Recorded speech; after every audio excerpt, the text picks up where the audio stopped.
최근 한 업체가 SNS에 예약 오류와 관련해서 심심한 사과라고 표현한 것을 놓고서 젊은 누리꾼들 가운데에는 심심하다를 다르게 해석하는 그런 경우가 있어서 MZ세대의 문해력 논란이 이슈가 된 적이 있습니다. 네, MZ세대의 문해력, 미디어 리터러시 실태에 대해서 전문가와 함께 짚어보겠습니다. 청년들과 상담을 통해서 활발하게 교류하고 있는 분인데요. NGO 청춘상담소 좀 놀아본 언니들의 장재열 대표와 함께하겠습니다. 어서 오세요. 어서 네, 오세요. 안녕하세요. 네, 반갑습니다. 저희가 사실 영상으로 보여드렸습니다만 네. 저도 MZ세대 용어를 잘 모르는 것처럼요. 네. 우리 기성세대들이 사용하는 언어 모를 수 있다고 봅니다. 네, 예, 그렇죠. 이번 논란을 어떻게 보셨어요? 사실 이번 논란은 좀 이제 발화될 것이 발화됐구나. 저는 그런 생각을 많이 했고요. 뭐 네. 앞서 영상 속에서 뭐 금일, 뭐 금요일로 착각한다거나 네. 이런 것들은 계속 있어 왔습니다. 다만 이제 아주 탁 이 SNS를 통해서 그게 스파크처럼 발화가 되다 보니까 예. 이게 세대 간에 서로 이렇게 좀 너무 무지하다 또는 이제 강요하지 마라 이런 갈등으로 좀 불거지면서 더 커진 것 같아요. 그렇군요. 네. 예, 예. 대표님께서는 대표님께서는 직접 그 젊은 층들이랑 이야기를 많이 나누시잖아요. 이야기를 나누면서 딱 느끼기에 이렇게 어휘를 착각하는 가장 큰 이유가 어디 있다고 보세요? 예를 들면 이번에 지금 심심하다 같은 경우에 기풀 심자를 사용하는 단어들을 요즘에 별로 사용하지 않습니다. 네. 예를 들면 심오하다, 심사숙고한다 이런 것들을 사용하지 않는데 결국은 한자어 사용이 좀 익숙하지 않은 세대라는 점도 있겠고요. 그렇겠네요. 네, 예. 그리고 이 세대 간의 대화가 좀 많이 줄어들었다. 같은 네. 세대끼리의 대화가 많다 보니까 예. 사실 안 쓰잖아요. 예. 그래서 이런 어떤 그 벽이 좀 생긴 것들이 예. 눈에 띄게 드러나는 게 아닌가 싶습니다. 예, 지금 뭐 교육부도 여러 가지 자료를 내서 저희가 준비를 했는데 그래픽을 네. 보면요, 연령별 문해 능력 수준 보면은 18세에서 29세 95.3, 그리고 40에서 49세 91.5, 70에서 79세 41.1 이렇게 나오네요. 저게 어떤 뜻입니까? 그러니까 이게 문해의 능력 자체가 떨어지는 것은 아니다라고 좀 보실 수 있겠고요. 그렇군요. 네, 예. 지금 이 심심한 사과 논란에서 MZ 세대의 문해력이 떨어진다라는 비판들이 많은데 잘못된 비판이네요. 그렇죠. 실질적인 문해 능력이나 어떤 지적 수준의 문제가 아니라 예. 네. 왜 문해 능력이 이렇게 충분함에도 기성이 사용하던 언어들을 못 알아듣는가에 대한 것들이 좀 필요하겠는데요. 네. 저는 이 문제를 이 사용자 중심의 디지털 큐레이션으로 좀 봤습니다.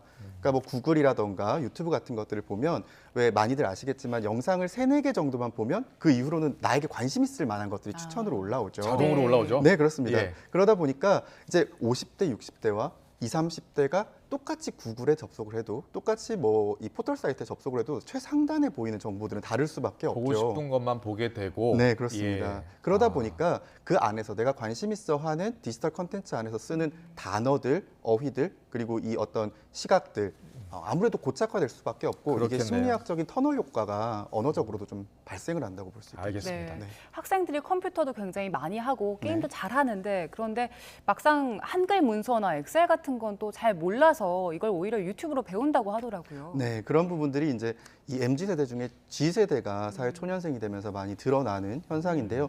사실 저는 근데 이 부분은 좀 따로 떼서 생각해야 될 필요가 네. 있다. 왜냐하면 사회 초년생이라서 이런 부분들에 대해 실수가 생기는 것까지도 MZ라서 그런 거 아닌가요? 라고 얘기를 해버리면 결국은 MZ 세대와 사회 초년생들, 그러니까 이전 기성세대들도 사회 초년생일 때 오피스 워킹의 시스템들을 잘 이해하지 못했던 지점들이 있었을 텐데 묶여져 버린다라는 네. 측면도 좀 있습니다. 알겠습니다. 그런데요, 우리나라뿐이 아니고요, 전 세계적으로 MZ 세대 좀 기존 기성세대와 여러 가지 다른데 네. 조용한 사직을 하는 게 유행이란 말이 있더라고요. 이게 어떤 일입니까? 네, 이 틱톡이라는 SNS를 통해서 처음에 미국의 한 20대 엔지니어가 quiet quitting이라는 단어로 해시태그를 올렸었는데요. 예. 이 한국어로 지금 번역이 약간 잘못돼서 사직, 조용히 사표 안 쓰고 나간다고 오해를 하는데 직장에서 퀴시라는 단어를 해석한 그렇죠. 거군요. 퀴즈 최소한의 일만 하고 나머지는 쳐내겠다라는 의미로 그런 사용됩니다. 뜻이군요. 예, 네. 알겠습니다. 그러면 회사에서 딱 시키는 것만 하겠다는 건데 그건 왜 그런 걸까요? 이게 MZ 세대가 일을 적게 하려고 한다라는 좀 고정관념이 있는데 저는 사실 일을 바라보는 태도가 양극화되고 있다고 생각을 합니다. 그래서 가시적으로 보여지는 뭐 평가 보상 또는 개인의 성장을 통해서 이 자유경제 시장에서 이 회사 밖에서도 내가 생존할 수 있겠다라고 일에서 좀 확신감을 가지면 네. 매우 기성세대보다도 더 열정적으로 일하는 반면에 그런 즉각적인 보상들이 보여지지 않을 때는 최소한으로 일하고 다른 가치를 찾자 이렇게 좀 양극단이 되는 거죠. 네, 알겠습니다. 저희가 이제 MZ 세대 이해를 돕기 위해서 이제 대표님을 모셨는데 사실은 기성세대와의 소통 문제를 어떻게 우리가 잘하면 풀 수 있을까 이 해법을 좀 듣고 싶어서 네. 모셨습니다. 자, 이 세대 간 어떤 노력을 기울여야지 이 고를 메울 수가 있을까요? 저는 크게 두 가지로 봅니다. 첫 번째는 MZ 세대를 연구하려는 이 시도들이 너무 많은 것 같아요. 오히려 줄일수록 좋을 것 같다라는 생각이 드는데 90년대 X세대 열풍을 엄청 보면서 마치 별나라 사람들처럼 봤습니다. 근데 그분들이 지금 40, 50대가 돼서 충분히 시간과 숙고가 되면서 사회에 잘 융화되셨거든요. 네. 근데 MZ도 마찬가지로 그 기다림의 시간이 필요한데 네. 너무 별세계 사람들처럼 보는 관점 하나가 있고요. 그리고 두 번째는 기성세대한테 지금 MZ세대를 배우고 맞춰줘라라는 그 프레셔가 너무 심하다는 겁니다. 네. 그래서 제가 뭐 강의 같은 데 가면 부장님, 임원분들이 아침 일찍 눈 비비시면서 막 앉아 계세요. MZ세대 배우고 그 친구들한테 맞춰줘야 된다고. 근데 이런 것들이 너무 별종처럼 보는 건 MZ세대한테 피로감을 주고 그럴 수 또 있겠네요. 기성세대한테 무조건 이해하고 맞춰라 하는 건 기성세대로부터 반발심을.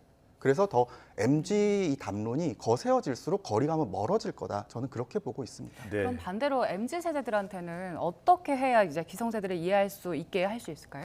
기본적으로 지금 저는 좀 MZ세대, 물론 저도 MZ세대고 MZ세대의 편입니다만 MZ세대에게 모든 것을 맞춰야 된다라는 어떤 그 미디어나 사회 구조가 뭔가 너무 많은 것들을 요구하게 만드는 것 같아요. 근데 우리가 MZ로서 또 미래 세대로서 기성세대가 우리에게 좀 발맞춰 주셔야 될 분도 있지만 모든 게 우리 중심으로 돌아가진 않거든요. 그렇기 네. 때문에 기성의 논리, 화법에 조금씩 맞춰가는 지점들도 우리한테도 그 책무가 있다. 네. 그 지점은 좀 필요한 것 같습니다. 좋은 말씀입니다. 네. 서로 소통하는 노력 같이 기울여야 되겠습니다. 지금까지 장재열 대표님과 함께했습니다. 잘 들었습니다. 감사합니다.